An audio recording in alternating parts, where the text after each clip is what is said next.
Hi friends, welcome back to my channel, and in today's video we are going to set up Proxmox cluster basically, which is going to be 3 node cluster, and we are going to also do a HA configuration, and this is going to be a complete step-by-step lab demonstration. So before we jump into the lab, let's go ahead and start with some basic information and basic understanding first.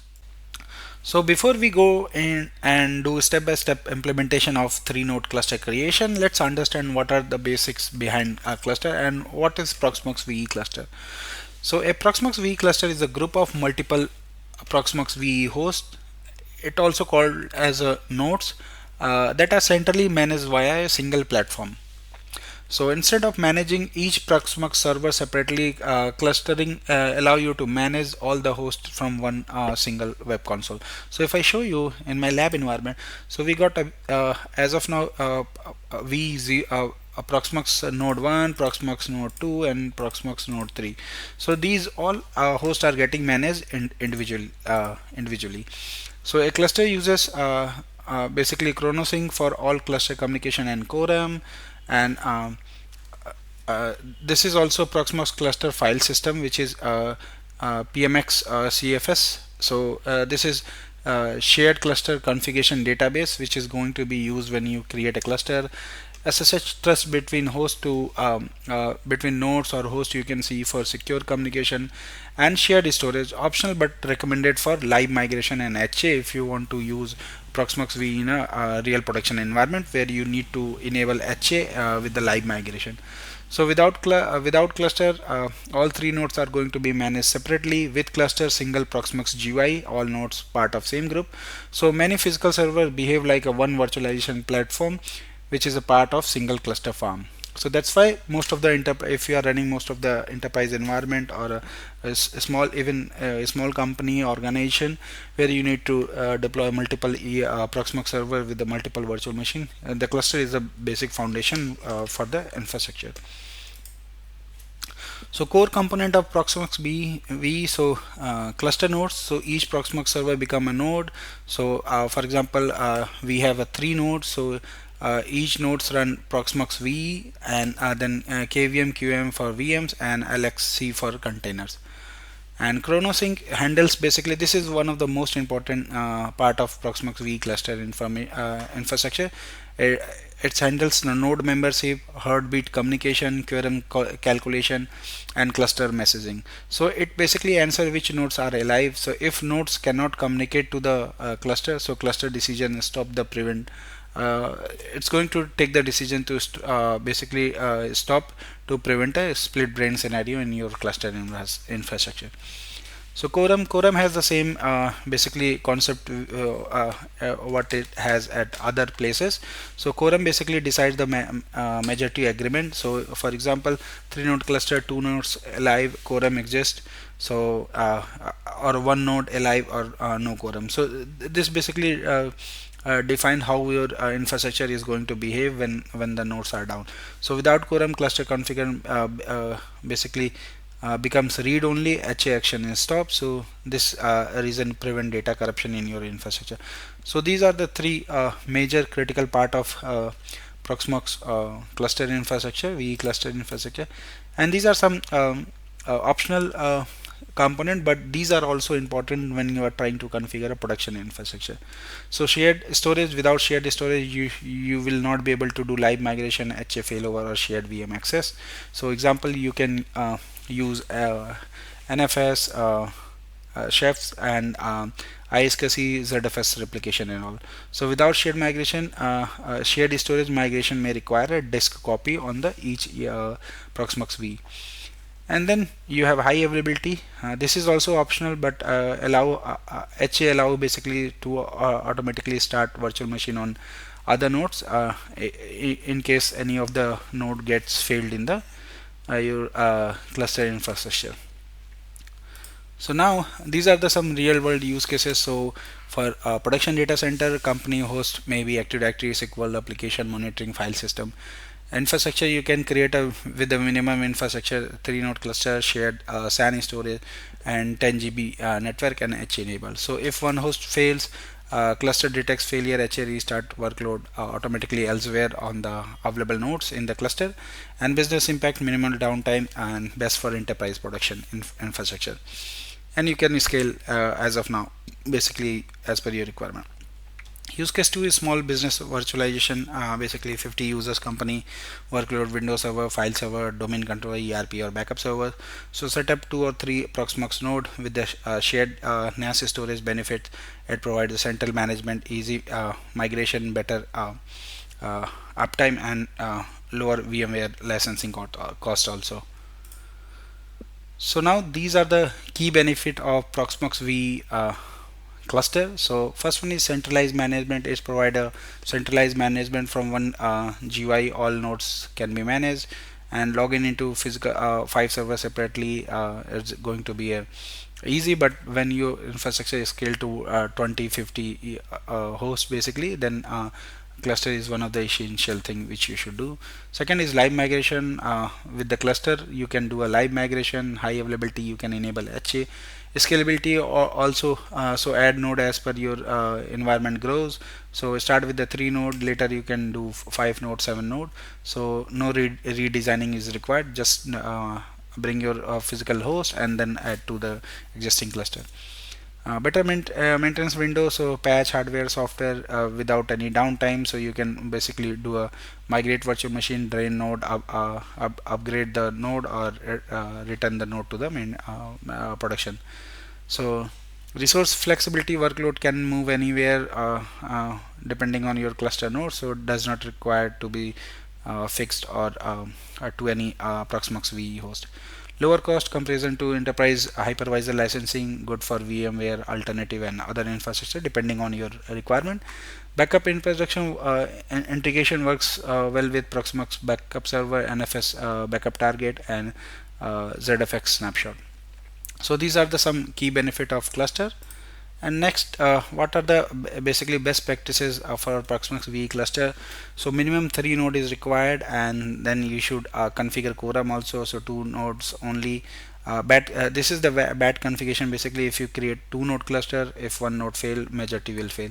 So better 3 node, and best is 3 node plus more than 3 nodes.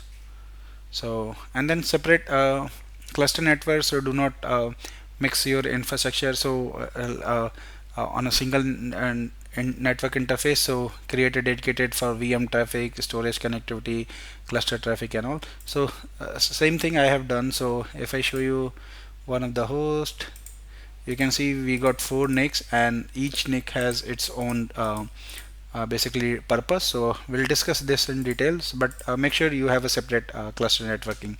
Do not mix everything on one network.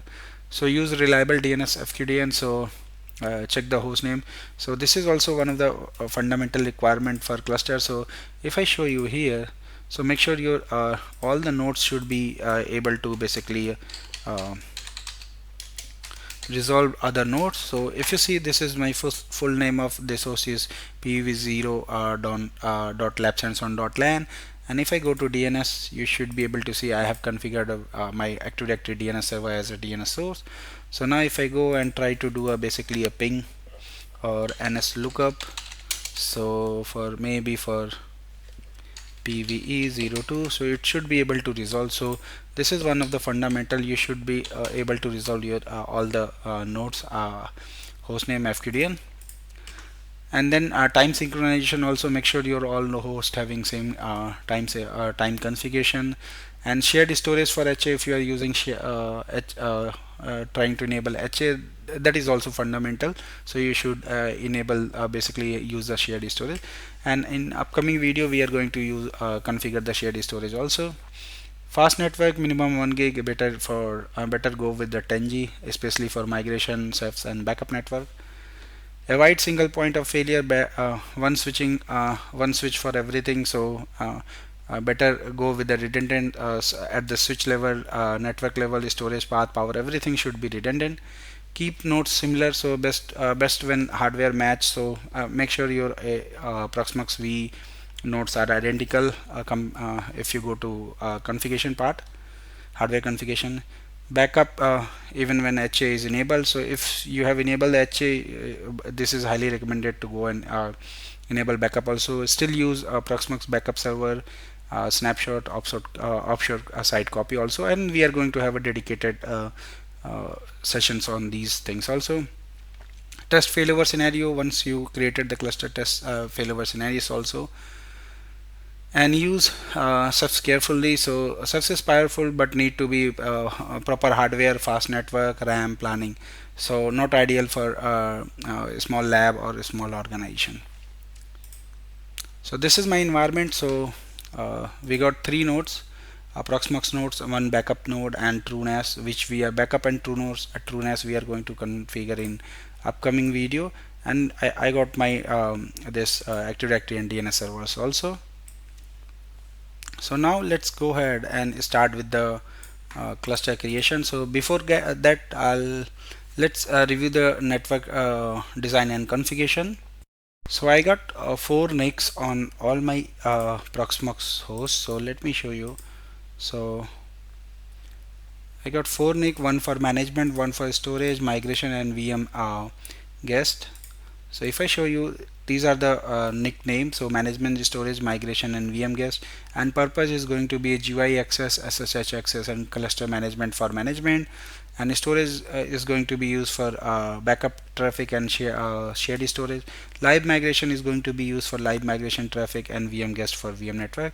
So this is how I have designed. So I have configured IP address for each host, for the basically for the storage, management, and live migration, and all hosts are configured with the same configuration. So let me show you here.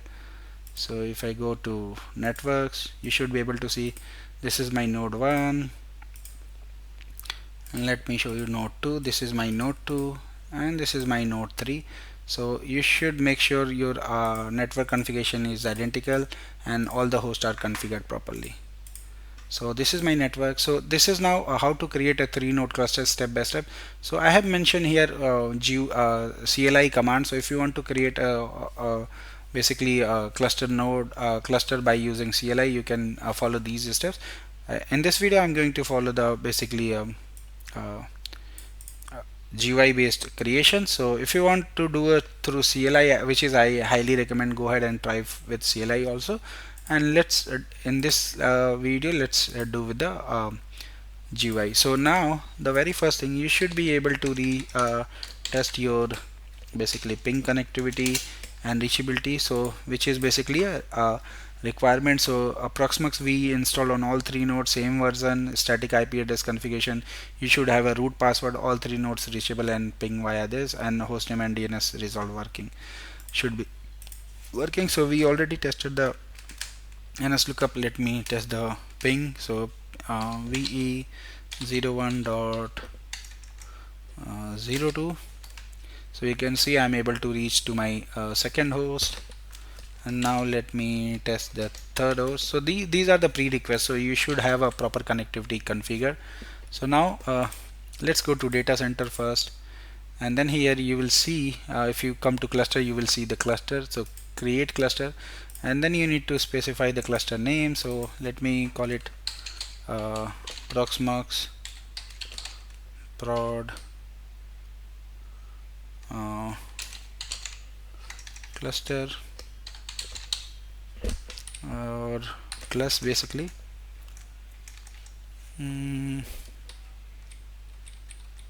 Or Prox prod cluster, or class only, and then cluster network, which cluster network you want to use. So I want to use this network only. So if you want to have a multiple net use for failover lower number, you can do that also. So I'll go ahead and click on create. So now you can see cluster engine authentication key generator, and it generated the keys basically, and restart chrono service. So everything looks good. I'll go ahead and close here, and now you should be able to see we got a cluster name and config version and node. So we got one node here. Now we need to basically click on join information. So if you see here, this is our join information, which is critical for us because we are going to use this to join our nodes. So now basically you can copy and paste it. So now we go at the next step. We have validated the cluster is up, now generated the join information also. Now we will go ahead, log into our node 2 and then going to join node in the cluster. So let's try that also. So I'll go here, and this is my node 2. I'll go in the data center, basically cluster, and then I'll click on join cluster, and then I need to paste the information here. Go and paste the information here. Now you can see the peer address, and it will ask you the root password. So I'll go ahead and provide my root password, and then it will detect the fingerprint, and you need to specify the network. So I'll go ahead and use this network, and everything looks good. I'll go ahead and click on join Proxmox prod cluster. So now you can see login succeeded, and it's going to stop this Proxmox VE service and then going to restart that. So let's wait for some time. Now you can see join request OK. So finish setup locally. So I'll go ahead and close this, and now if I go here, you should be able to see now 2 nodes. So this is good. Now let me verify one. So now you can see the 2 nodes are added, and now I'll go ahead and add the third node also. So this is my third node. So I'll select the NIC, and then so now as soon as I click on join cluster, so now you can see all 3 Proxmox hosts are added to my cluster, which is Datacenter prod prox hyphen prod hyphen class, and all 3 Proxmox nodes are visible here. So this is good. Now if I go here in the summary, you should be able to see the overall status, and then we got 3 nodes, all 3 nodes are up, and virtual machine we got only 1 virtual machine, and you can see the overall CPU, memory, storage for all 3 nodes. And now if I go to cluster, you should be able to see all 3 nodes here.